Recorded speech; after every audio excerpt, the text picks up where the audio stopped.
So hey everyone, this side Shubham Sharma and welcome back again to this YouTube channel Shubham Sharma Classes. But before that video, जिन बच्चों ने अभी तक subscribe नहीं कर रखा तो please make sure subscribe the channel and press the bell icon also. Don't forget this, ठीक है, ताकि आपको हर नई अपडेट जो है सही समय पर मिल जाए. तो बच्चों आज हम पढ़ने वाले हैं, जैसा हमारा जो प्लेलिस्ट चल रहा था एसिड बेस एंड साल्ट, उसका हमारे पास एक लास्ट टॉपिक है.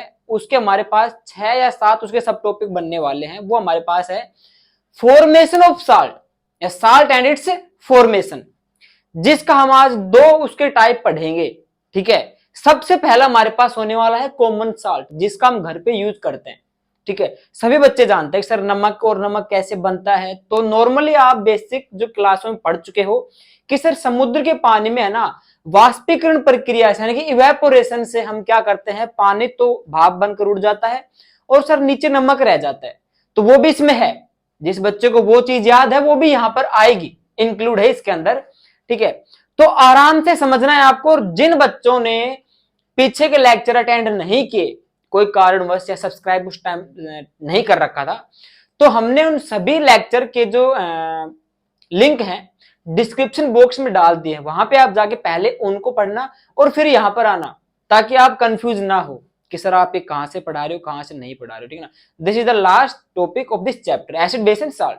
ठीक है, तो देखिए हमारे पास सबसे पहले सर कॉमन साल्ट. देखिए एक एक चीज बढ़ाऊंगा आपको बारीकी से, जो आपके नोट्स के अकॉर्डिंग रहने वाली है, जिसमें आपका एनसीईआरटी का हर एक पॉइंट क्लियर हो जाएगा और आप एग्जाम में यूक्यू भी लिखकर आ जाओगे ना तो भी नंबर आप कटने वाले नहीं है. ठीक है, कॉमन साल्ट देखिए इसमें आपका सबसे पहले आएगा सर इसका कॉमन साल्ट का केमिकल नेम क्या होता है, जो सर सोडियम क्लोराइड होता है. कॉमन साल्ट जैसे घर में हम जो नमक यूज करते हैं ना बच्चा लोग, वो हमारे पास क्या होता है, सोडियम क्लोराइड होता है. That is chemical formula NaCl. ठीक है, तो हमारे पास NaCl हो गया. अब सर इसकी बात आते हैं फॉर्मेशन सर प्रिपरेशन की, इसकी है ना प्रिपरेशन. तो देखिए प्रिपरेशन कैसे होता है, हमने लिया sir hydrogen chloride HCl plus NaOH sodium hydroxide. हमने 2 चीजें ली, एक HCl लिया और एक हमने NaOH लिया. ठीक है ना, अब हमने दोनों की जब रिएक्शन करवाई तो यहां पे बच्चा लोग क्या हुआ, NaCl हमारा हमको मिल गया, यानी कि हमें हमारा कॉमन साल्ट मिल गया, प्लस H2O जो है ना वाटर है वो वहां से रिलीज हो गया, वो वहां से निकल गया. जैसे हम समुद्र के पानी में भी प्रक्रिया जो करते हैं इवेपोरेशन करते हैं, तो वहां पे भी पानी क्या होता है, भाप बन के रिलीज हो जाता है, उड़ जाता है और वहां पे हमारे पास नमक बचा रहता है. ठीक है ना, दैट इज कॉमन साल्ट. उसके बाद में हमारे पास देखिए common salt is obtain. Sir प्राप्त कहां से हो सकता है, हमने तो अभी इसकी सर ये रिएक्शन चेक की है, बट सर ये प्राप्त कहां से हो सकता है, इसके मेथड क्या होते हैं. Common salt is obtained from sea water by evaporation process. एक प्रक्रिया होती है, वाष्पीकरण प्रक्रिया होती है, जहां पे आप समुद्र के पानी में उस प्रक्रिया को लागू करके और समुद्र के पानी से आप नमक को बाहर निकाल सकते हैं. सेकंड हमारे पास क्या है, it is also obtained as underground deposits which are rock salts. Rock क्या होती है, चट्टान होती है. जैसे चट्टान आपस में घिसकर और उसका जो चूना होता है वो झड़ता है ना, ठीक है ना, उससे हम क्या प्राप्त करते हैं, कॉमन साल्ट प्राप्त करते हैं, which place as underground deposits. Deposit क्या होता है सर, जमा करना. जो हमारे धरातल में जो चीजें जमा हो रही हैं, जैसे हमने पढ़ा था पहले सर डेड एंड डिके है ना, जो हमारी धरती के नीचे जमा हो गए है ना, काफी नीचे 500 इतने बिलियन वर्ष पहले बता दे, पेट्रोलियम का निर्माण वगैरह सभी लोग जानते हो. उसी प्रकार से ये बता रहा है सर जो चट्टान जो है जमीन के नीचे धस चुकी है, ठीक है, उनमें आपस में फ्रिक्शन होता है, घर्षण होता है. वहां से जो उन रॉक से, जो चट्टानों से हमें जो नमक प्राप्त हुआ है, हम उसे क्या कह रहे हैं, रॉक साल्ट कह रहे हैं.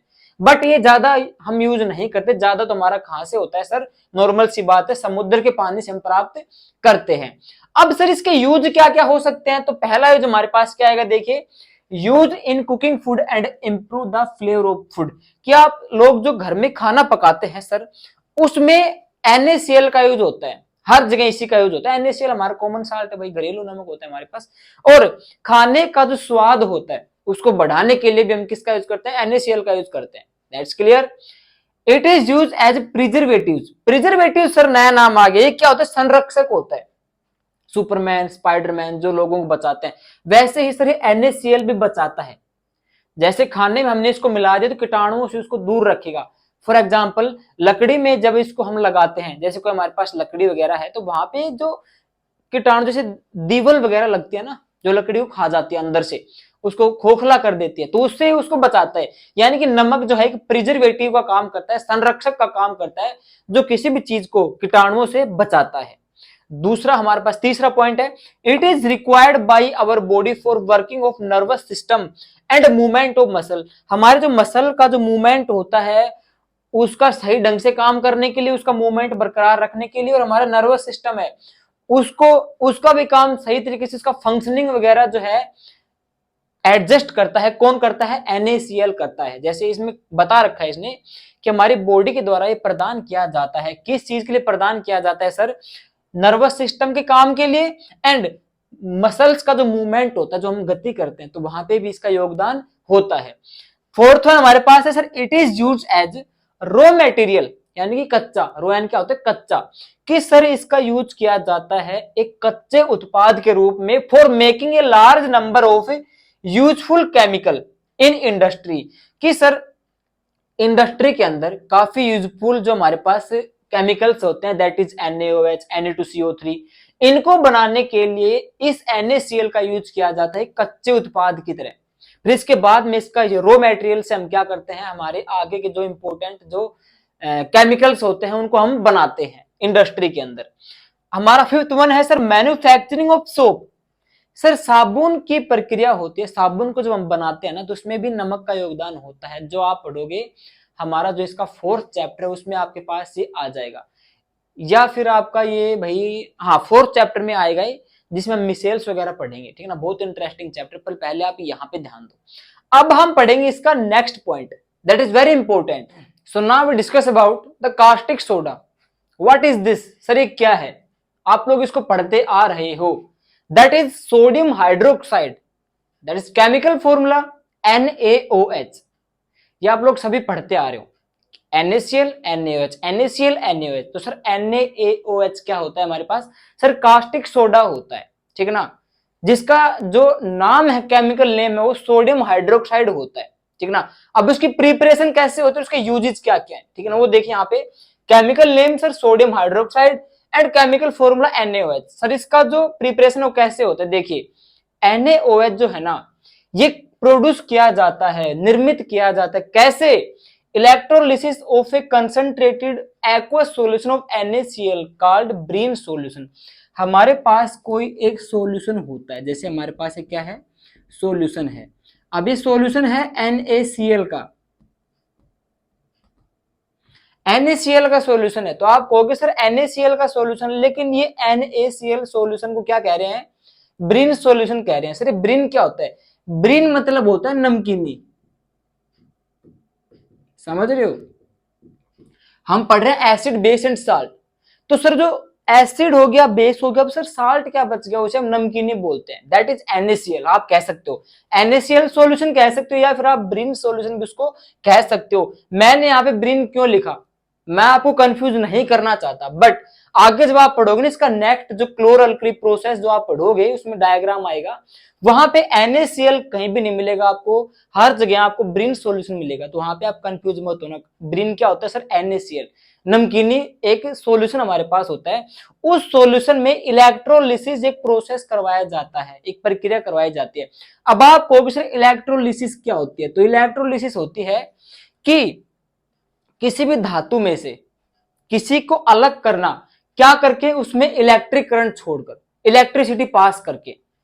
हमारे पास कोई भी चीज है, कोई भी ऑब्जेक्ट है, उसमें से किसी को अलग करना है, हमें क्या करना है? अलग करना है। तो हम क्या करेंगे सर? हम वहां पे इलेक्ट्रिसिटी उसमें डालेंगे, सप्लाई करेंगे, और हमें जो हमें चीज चाहिए वो हमें प्राप्त हो जाएगी। वो हमारे पास होता है इलेक्ट्रोलिसिस प्रोसेस, ठीक है। तो देखिए ये कह रहा है कि NaOH प्रोड्यूस होता है, निर्मित होता है, जब हम किसी NaCl जो सॉल्यूशन है उसके अंदर क्या करेंगे? इलेक्ट्रोलिसिस प्रोसेस करेंगे। पूरा का पूरा देखिए NaOH produce by the electrolysis of a concentrated aqueous solution. हमारे पास कोई भी सॉल्यूशन है NaCl का होना चाहिए, वहां पे हम इलेक्ट्रोलिसिस प्रोसेस करेंगे। ये नहीं सर आप इलेक्ट्रोलिसिस हर जगह कर दोगे, नहीं, ये अप्लाई होता है NaCl सॉल्यूशन के अंदर, जब हमें प्राप्त करना होता है क्या? NaOH, ठीक है ना। तो वहां पे आप क्या करोगे सर? Electrolysis process. दोबारा बता रहे हो इलेक्ट्रोलिसिस क्या होता है सर? हमें क्या प्राप्त करना है, NaOH प्राप्त करना है। अभी इलेक्ट्रिसिटी होता क्या है सर, किसी भी चीज में से हमें कोई चीज अगर प्राप्त करनी है ना, तो वहां पे हम क्या करेंगे, इलेक्ट्रिसिटी को वहां पे क्या करेंगे, पास करेंगे, इलेक्ट्रिक करंट वहां पर छोड़ेंगे। तो वो आप कहां पे समझोगे, देखिए यहाँ पे हमारे पास सर है NaCl सोडियम क्लोराइड प्लस वहां पे पानी मिला हुआ है। पानी यहाँ पे मैंने क्यों लिखा, क्योंकि सर हमारी जो भी प्रक्रिया चलेगी कहां पे चलेगी, एक्वस सॉल्यूशन में चलेगी, यानी कि हमारे पास एक सॉल्यूशन होगा जो हमारा लिक्विड सॉल्यूशन होगा। तो मैंने यहाँ पे H2O लिख दिया, ठीक है। अब इस सॉल्यूशन के अंदर हमें NaCl से प्राप्त करना है NaOH, ठीक है, क्या प्राप्त करना है, NaOH। तो मैंने आपको कहा था कि हमें एक किसी भी ऑब्जेक्ट में से दूसरा ऑब्जेक्ट प्राप्त करना है, तो हम क्या करेंगे, वहां पे इलेक्ट्रोलिसिस प्रोसेस करेंगे। बात कब की है, NaCl का सॉल्यूशन हमारे पास होना चाहिए। तो हमने यहाँ पे इलेक्ट्रोलिसिस किया, ये रहा इलेक्ट्रिक करंट यहाँ पे हमने प्रेजेंस में रखा, यहाँ पे रिएक्शन हो रही है in the presence of electric current. तो यहाँ पे क्या हुआ, हमारे पास NaOH बाहर आ गया, जो प्योर NaOH हमको मिल गया, सोडियम हाइड्रोक्साइड, और यहाँ पे हाइड्रोजन गैस और क्लोरीन गैस रिलीज हो गई, छुमंतर हो गई, और हमें NaOH यहाँ पे मिल गया। अब आगे हमारे पास इसके यूजेस क्या होते हैं सर, देखिए, for making soaps and detergent, साबुन या डिटर्जेंट जो हमारे पास होते हैं उनको बनाने के लिए सर कास्टिक सोडा का यूज किया जाता है, ठीक है ना। जो का हमारे सोप जो डिटर्जेंट होते हैं, सोप हमारा हार्ड वाटर में काम नहीं देता, और डिटर्जेंट हमारा हार्ड वाटर हो चाहे सॉफ्ट वाटर, दोनों में काम देता है। ये आप आगे पढ़ोगे, ठीक है, नॉर्मल मैं आपको समझा रहा हूं। Manufacturing of paper and textile fibre, textile क्या होता है, अब आपको सर क्या होता है, टेक्सटाइल होता है कपड़ा, कि सर कपड़ा बनाने में कौन सा कपड़ा सर, आर्टिफिशियल टेक्सटाइल। इसके पीछे क्या लिखना है आपको, आर्टिफिशियल, यानी कि सर कृत्रिम कपड़ा बनाते हैं ना वहां पे, और पेपर बनाने, कागज बनाने के काम में इसका उपयोग, हम इसका लिया जाता है उपयोग इसका, ठीक है ना। It is use for greasing of the metals, हमारे पास धातु होती है, अब उसके ऊपर हम ग्रीसिंग करते हैं, ग्रीसिंग यानी चिकनाई होती है, क्यों लगाते हैं, ताकि वो कोरोजन से बची रहे, जंग लगने से बची रहे, ठीक है। तो वहां पे हम कह रहे हैं सर कास्टिक सोडा वहां पे हम अप्लाई करेंगे, ठीक है, मेटल्स के ऊपर ग्रीसिंग करेंगे।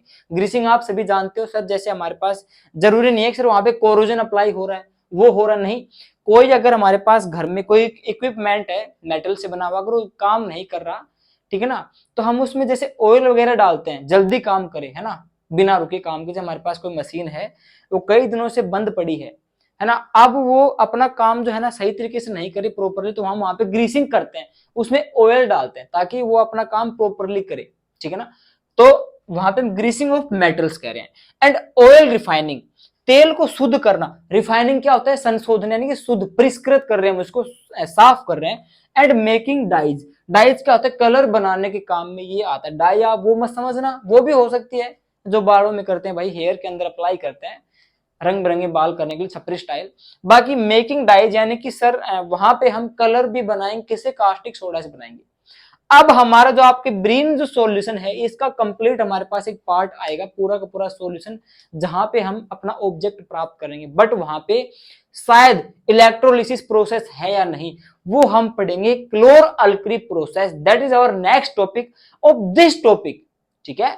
हमारा एक छोटा सा टॉपिक है विद डायग्राम, जो हम पढ़ेंगे नेक्स्ट लेक्चर के अंदर। तो अभी तक जो बच्चे हमसे जुड़ रहे थे या जो नहीं जुड़े, तो प्लीज हमारे चैनल को सब्सक्राइब कर लीजिए, ताकि आप लोग की जो शिकायत है ना दूर हो जाए कि सर हमको समझ में नहीं आया, क्योंकि आप बेल आइकन प्रेस करके नहीं रखते और आपके पास वीडियो सही समय पर नहीं पहुंचता, तो आप दोषी हमको ही ठहरा देते हो कि सर हमको समझ में नहीं आया।